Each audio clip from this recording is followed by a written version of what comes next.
നമസ്കാരം. ഏറെ നാളുകളായി കേന്ദ്ര സർക്കാരിനെ പ്രതിസന്ധിയിലാക്കുന്ന ഒരു വിഷയമാണ് മണിപ്പൂർ സംഘർഷം. ലോക്സഭാ തെരഞ്ഞെടുപ്പിന് മുന്നേ തന്നെ ഈ മണിപ്പൂരിലെ സംഘർഷം വലിയ തലവേദന സൃഷ്ടിച്ചിരുന്നു കേന്ദ്ര സർക്കാരിന്.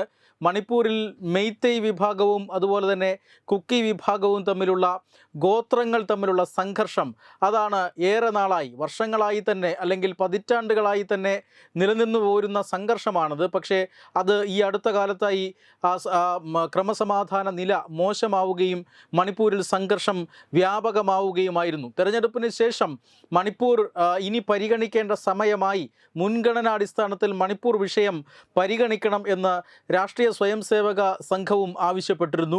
അതിനെ തുടർന്ന് കേന്ദ്ര സർക്കാരിൻ്റെ ഇടപെടൽ ഉണ്ടാകുന്നു.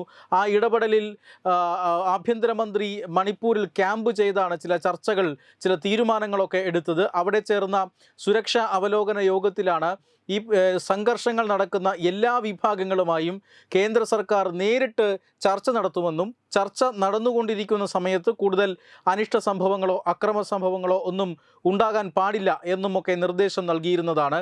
അന്ന് തന്നെ മണിപ്പൂരിലെ വിവിധ ഭാഗങ്ങളിൽ സുരക്ഷ വർദ്ധിപ്പിച്ചിരുന്നു, കേന്ദ്രസേനയുടെ എണ്ണം കൂട്ടിയിരുന്നു. അതിനുശേഷം കേന്ദ്ര സർക്കാർ ഈ പറയുന്ന വിവിധ വിഭാഗങ്ങളുമായി ചർച്ച നടത്തി വരികയായിരുന്നു.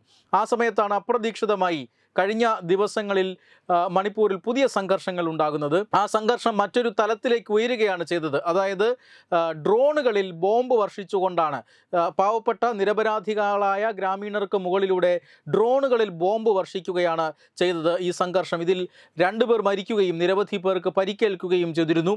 കഴിഞ്ഞ 2 ദിവസം, അതായത് തിങ്കളാഴ്ചയും ഞായറാഴ്ചയും തുടർച്ചയായി ഇത്തരത്തിലുള്ള ഡ്രോൺ ആക്രമണങ്ങൾ ഉണ്ടായി.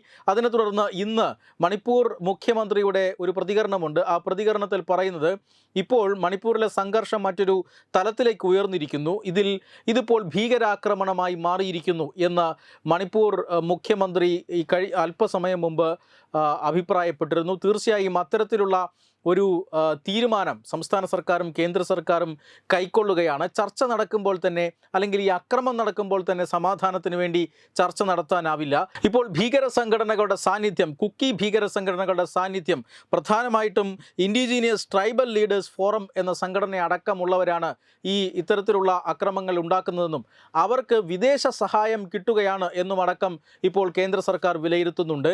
അതായത് ഈ ഡ്രോണുകൾ, ബോംബ് വർഷിക്കാൻ കഴിവുള്ള ഡ്രോണുകൾ, അത് തീർച്ചയായും ഈ തദ്ദേശീയമായി വികസിപ്പിക്കാനാവില്ല. ഭീകര സംഘടനകൾക്ക് അത് ലഭിക്കുക പ്രയാസമാണ്.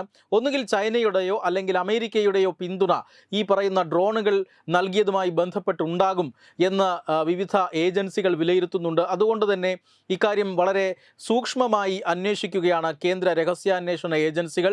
മണിപ്പൂരിൽ എന്തായാലും ഈ വിവിധ വിഭാഗങ്ങളുമായി ചർച്ച നടത്തി സമാധാനം കൊണ്ടുവരാം എന്ന തീരുമാനത്തിൽ നിന്നും ഒരുപക്ഷെ കേന്ദ്ര സർക്കാർ പിന്നോക്കം പോയേക്കാം. എന്തായാലും മണിപ്പൂരിൽ സുരക്ഷ ഇപ്പോൾ വർദ്ധിപ്പിച്ചിട്ടുണ്ട്. ഏതു വിധേനയും ഭീകര സംഘടനകളെ അടിച്ചമർത്തുക, അവരെ വിദേശ സഹായത്തോടു കൂടി രാജ്യത്ത് പ്രശ്നങ്ങൾ ഉണ്ടാക്കുന്നവരെ സധൈര്യം നേരിടുക തന്നെ ചെയ്യും എന്ന് പ്രഖ്യാപിച്ചിരിക്കുകയാണ് ഇപ്പോൾ കേന്ദ്ര സർക്കാർ. ആ രീതിയിൽ തന്നെ ഇപ്പോൾ മുന്നോട്ട് പോകുന്നുണ്ട്. ഭീകര പ്രവർത്തനങ്ങളെക്കുറിച്ച് കൂടുതൽ അന്വേഷിക്കാനായി NIA ചുമതലപ്പെടുത്തിയിട്ടുണ്ട്. ഈ കേസുകൾ എത്രയും വേഗം NIAക്ക് കൈമാറും എന്ന് മുഖ്യമന്ത്രി ബീരേൻ സിംഗ് അറിയിച്ചിരിക്കുന്നു. അവിടെ ഒരു നയം മാറ്റം അല്ലെങ്കിൽ സമീപനത്തിലൊരു വ്യത്യാസം കേന്ദ്ര സർക്കാർ വരുത്തുന്നു എന്നുള്ളതിൻ്റെ സൂചനയാണ്. NIA അന്വേഷണം നടത്തുന്നു. NIA അന്വേഷണത്തിൽ നിന്ന് ലഭിക്കുന്ന വിവരങ്ങളനുസരിച്ച് കൂടുതൽ നടപടികളിലേക്ക് കടക്കാനാണ് ഇപ്പോൾ കേന്ദ്ര സർക്കാർ തീരുമാനിച്ചിരിക്കുന്നത്. എന്തായാലും മണിപ്പൂരിൽ ഈ സംഘർഷാവസ്ഥ കൂടുതൽ കാലം നീട്ടിക്കൊണ്ടുപോകാനാകില്ല എന്ന് കേന്ദ്ര സർക്കാർ വിലയിരുത്തുന്നുണ്ട്. അതുകൊണ്ട് തന്നെ ആരാണ് ഇവിടെ അക്രമ സംഭവങ്ങൾ ഉണ്ടാക്കുന്നത്, ആരാണ് ആയുധങ്ങൾ ഉണ്ടാക്കുന്നത്, ആരാണ് ഇതിന് സഹായം നൽകുന്നത്, അത് സ്വദേശീയമോ വിദേശീയമോ ശക്തികൾ ആരാണ് എന്നൊക്കെ കണ്ടുപിടിക്കാനുള്ള അന്വേഷണമാണ് ഇപ്പോൾ NIA ഏതാനും ദിവസങ്ങൾക്കുള്ളിൽ ആരംഭിക്കുക. അതിനുശേഷം ഉത്തരവാദികളായവർക്കെതിരെ കടുത്ത നടപടിയുമായി കേന്ദ്ര സർക്കാരും കേന്ദ്ര ഏജൻസികളും അതുപോലെ തന്നെ സുരക്ഷാ സേനയുമെല്ലാം രംഗത്തു വരും എന്നാണ് ഈ ഘട്ടത്തിൽ പ്രതീക്ഷിക്കപ്പെടുന്നത്. വെബ് ഡെസ്ക് തത്തുമൈ news. Powered by Jyothis, realising your dream home.